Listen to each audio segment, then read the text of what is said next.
Awesome. Okay, starting to record. All right. Cool. If you want to introduce yourself a little bit, who you are, where you work, what you do. Awesome. So my name is Khai Overton. I am the program coordinator of the Police Shoot Challenge program at the Chesapeake Bay Outward Bound School.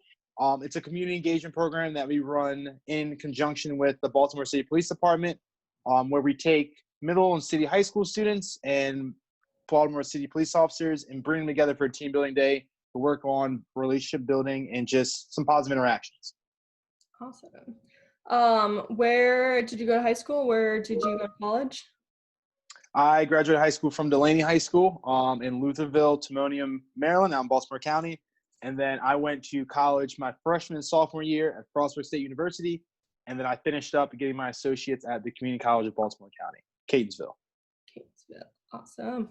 And what degree, while you were at Frostburg, did you start with? Did you go in knowing what you wanted to do? Did you choose it while you were there? And then what did you end with? So since I was probably like 10, I knew I wanted to teach. It was just figuring out what. So I went to Frostburg majoring in secondary education with a concentration in history. So I wanted to be a history teacher. And then I got my associate's degree from CCBC in the same thing, secondary education with concentration in history. Yeah. Awesome. That's awesome. What was that transition like? We didn't talk about that in any prior interviews, transitioning from college. So the transition from from like college 4 year to college. Yeah, so for me it was kind of smooth per se because I didn't have to take any I got to take all electives essentially when the classes I needed to when I went to CCBC. So I didn't have to take any remedial things. So for me, it was smoother because it was like a continuation of where I would have been at Frostburg anyway. And yeah, it was different because I think they don't prepare you for the change in student population. You go from being around mostly similar age students at a four-year university to a community college. You may have, some kids your age, but for the vast majority, you're going to get a lot of people from various walks of life. I remember being in a group my first year, like a class group for my English class. And I was the youngest person. In fact, the only person under the age of 30 in the group. So like that for me wasn't like a scary transition, but it was like kind of good too, because I got to hanging out with people around our same age because that's just like what we do in this country when you turn 18. And it was nice to like get some different exposure from different people. So so this is a two-sided question. How did you choose the schools that you did attend while you were in college? So Frostburg was interesting. So I applied my senior year to, I think, 4 total colleges, with 2 of those being like safeties, even though I detest that word, and then 2 being like my reaches. My 2 reaches were College Park and the University of Virginia. I was what's called second semester to College Park, which means they accepted me, but they wouldn't accept me into the university until that spring semester my freshman year. UVA, I was outright denied. I expected that because of my GPA. And then Frostburg and then Morgan were my 2 safeties, and I got into those. Frostburg was unique, though, because I knew that I wanted to – I think going into my senior year, I was like, if the ball falls in the court the way I want to play soccer in college. I was, like, feeling good about it. I had a really good summer, and my coach was really kind of, like, gearing me up for it, hyping me up for it. And so that senior year, Frostburg came to watch another player of mine, a teammate of mine, at our first playoff game. And I played fine, I played well. He reached out to me with a walk-on opportunity and was saying, we're pretty much filled for all of our committed spots, but we have some walk-on opportunities. If you're interested in that, like, we have a spot at camp and, like, guaranteed. So at that point, I was like, in my mind, it was better for me to try to be a little bit uncomfortable in a few ways, which was trying to walk on, going to school 2 hours away. And a lot of kids from my school went to College Park. Like, they were doing that. And I kind of wanted to, like, buck the trend and kind of, like, be away from that crowd more so and, like, do my own thing. And so that played a lot into it. And also, when I visited with my parents, it was just beautiful. It's scenic up there. It's really isolated. I think in my mind, up until then, what I viewed as going away to college, like, Frostburg was. And I want to travel super far to see me. And I had a younger brother who was like in high school, and I didn't want to be too disconnected from him. So yeah, that kind of was the process that went into me going to Frostburg. And then what sparked your transition to Caton? And then just being like full transparency, like Frostburg, I found was not in terms of like the balance of rigorous academics, like structure and like social life. It was kind of all over the place. And I kind of found like after my freshman year, academic I did fine, I did good, but I felt like had I stayed past my build a really structured life would have split because I was and I also just wasn't really like super.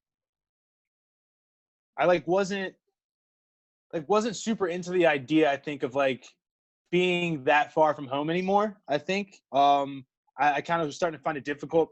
And unlike a lot of my peers who went, like, I'd come home and I'd work. And so like for me, I was like, well, if I'm doing that already when I'm home, like I'm pretty sure I can fit like a school schedule into that. And so like I just felt like I was ready to like start working, start going to school, and start like being a little bit more invested in terms of like building a life outside of the normal college life. I think I recognized that wasn't going to fit for me for too long longer. So I just kind of just wanted to like get busy and like get to working, going to school, because I felt like that was like what I needed at that point in my life to like grow.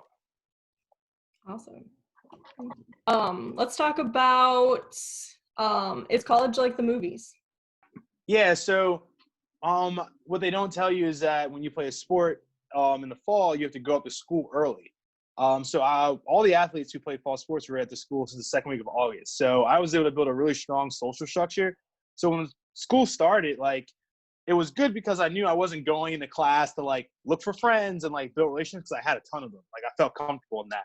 So it helped me focus in school a little bit more, but also I had a consistent kind of like social life, and that Frostburg at the time was a big, big party school. And it was very much so, for me at least, introduction to like that kind of lifestyle where like on a Thursday or a Friday or a Saturday, you have the options of either hanging out and partying or like doing your work. And like, if you're not faced with those kind of decisions before, like it is difficult. And luckily enough, like I was strong enough in my mindset and also just my structure where like I was able to still enjoy myself and still get my work done. But you do see peers fall like flies. And I think that was the biggest thing, was seeing peers just not be able to handle it, like succumb very quickly, simply because like it can be overwhelming. I would say in the aspect of college making you kind of balance a lot, sometimes before you're ready, is very much like the movies. Yeah. Yeah. To balance. We talked about that prior in the last one. It's about making sure you do your work so that you can socialize. And if that last one was from Towson, you said? Yep. Yes. And so it's like you have to figure that out very early if you're someone that is social and you want to do that. Mm-hmm. What is one of your favorite memories from college? Oof. No, 4 years. You gotta just pick one. Favorite memories.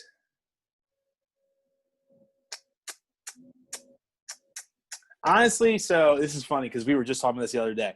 Me and my best friend, we both had to do this like really stupid, like I don't want to say stupid, but like it was a kind of a trivial like report.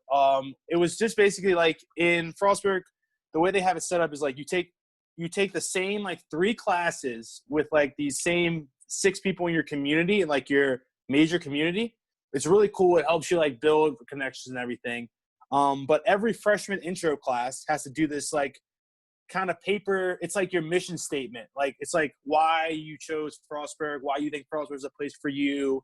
And so like I just remember me and my friend Rob like sitting in the library, and the library is really cool. It like overlooks the field, and it was like a nice day out, and like the library is like kind of bustling because we're on the computer lab section. Like me and him just sitting there, like looking out over on the football field that then overlooks like the mountains, and just kind of like laughing and be like, this is like wild. Like it was like the moment I realized I was like, oh, this is like, I'm doing college. And so it was like kind of cool. Yeah, it was just like, it's like the moment that you play in your head, I guess, from however you think about like, oh, what will it be like when I get to college? And like, that was like that moment. So that was like, that's my favorite memory, because it's just like me and my buddy just like working in the library and just like doing college stuff. I guess that's what we were saying. Just like if we could take a picture of that, the caption would be like just doing college stuff, because it just like it all fit. Right, you end up on a brochure somewhere, and Yeah, it was exactly, it was like that moment. I was like, this is like what they show kids at the college fairs. speaking of things that they show at the college fair, was there a favorite place you had on campus? Oh man, was there a favorite place? So it was definitely for me, it was the library, it was that computer lab. That's where I would go to study. I go to like crank out work. I also worked there in my second semester. So like working in the library was like the dopest work study ever. Like I would suggest if anyone has an option, do that, do that. It was great. Um, it would probably be the library. And then just for me, just like, yeah, just the soccer field, a lot of early morning runs there. Their field, like the trails that people run through kind of run past the field and like through the woods. So it's like really picturesque. Definitely like the library. And then, yeah, just the soccer field. Do you have any advice or comments to student athletes? The biggest advice would be when you're in high school. I'd say do your internal research. Ask yourself if like that's something you really want to do. Because I kind of do regret a little bit like fully sending it with it, because I wish that like I had maybe not came in as an athlete, because I think it would have been maybe better for me in terms of just like integrating into the full school culture. And it's funny because it's something I always wanted to do until I was doing it. And I didn't, and I regret that I had that feeling. Mhm. Yeah, I think that's valid. All Yeah. student athletes, it is a whole job on top of going to school full time.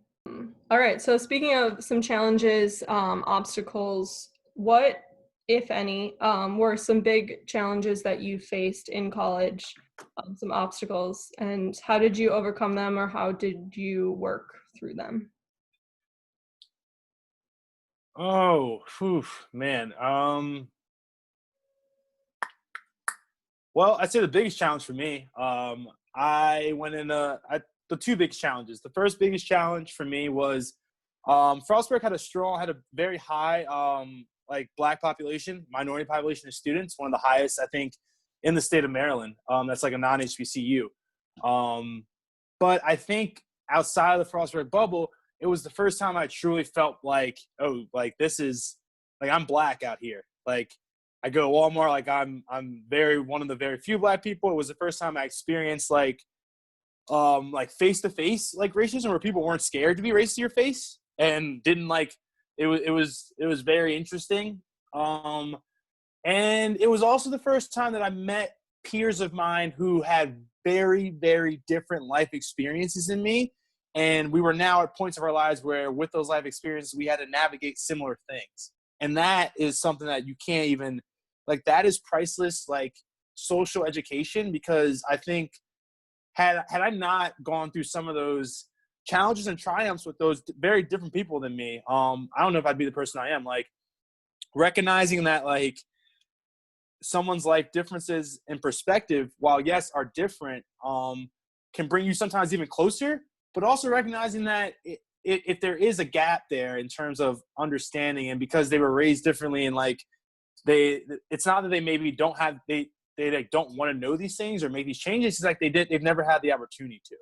And I think for me that was like big time growth, because it really, and it's something I really stick true to now, is that, like, you know, everything is learned out of your environment, and that there are opportunities, if it's a two-way street, where those things you learn in that environment can be changed. And so I would say that, like, yeah, the one challenge is just like going to Frostburg and seeing that, like, you know, my world growing up in Baltimore, which is very diverse, and, you know, like, was not the world outside of it, obviously, even in the state of Maryland. And then I would also say just socially, was being not too trustful of people you just meet in your life for the first time who are going through a shared experience, but also recognizing that, like, building connections during this time is also vital. I didn't want to be everyone's not my friend, but I also didn't want to be like I didn't like not want to have any friends. So finding that balance was also a challenge too. Yeah, definitely. Thank you for sharing. Yeah, and like Couple it, insights it, of yours. yeah, like I remember like student teaching in Frostburg, like when I did that for like 2 weeks in my spring semester, like I legit was the only male Black authority figure in any role at that school when I student taught for all 2 weeks there. And never in my life had I ever been in a setting where I was like, that was a norm. Or I could not even look at role models in the community as a norm. And so that was interesting.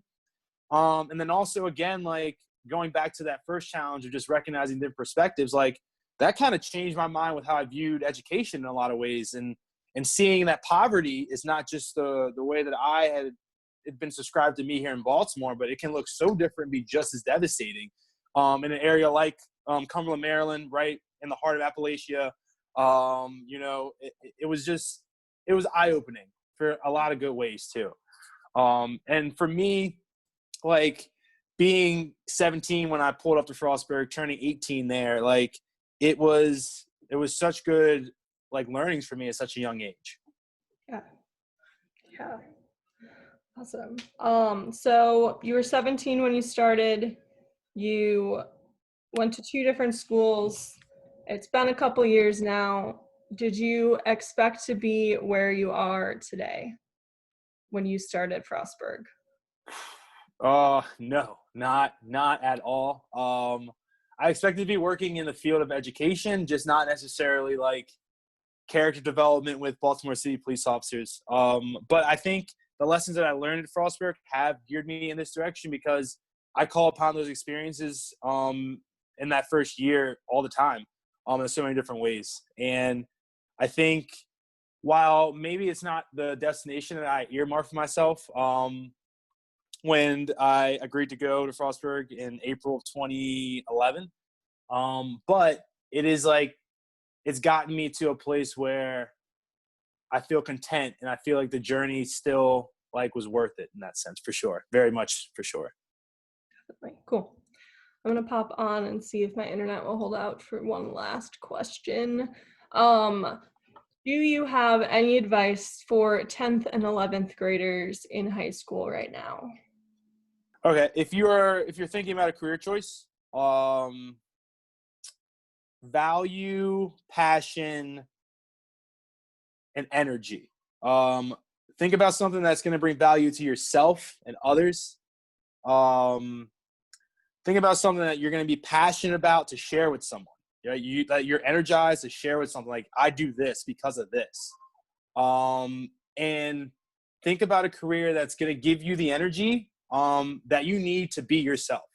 And I think that's the biggest thing, is that like what I do amplifies myself. It like makes me want to be better at being Khai. And I think I wasn't told that when picking career, that like you need to pick something that's going to make you a better person. And because maybe that wasn't the focus, but I think always doing something that, brings value to yourself, that you're extremely passionate about telling someone about, and that you feel energized because it makes you better, I think are 3 things, 3 pieces of advice that I would give to 10th and 11th graders who are going through this process right now and having majors thrown at them and graduate programs. Like, it's just like, think about like how, like all those things, and like, how are they going to come into play when you're choosing this? And I really wish someone had done that, because I think then I would have maybe gotten to this track sooner, for sure. Mm-hmm. Awesome. Thank you so much, Khai, for sharing your experiences. Would you be comfortable if any students wanted to ask you some further questions, if we would be able to forward them your email address? Yes, for sure. I would love that. And if not, when they inevitably come to Outward Bound, they'll track you down that way, maybe. I love that. There's nothing better. Awesome.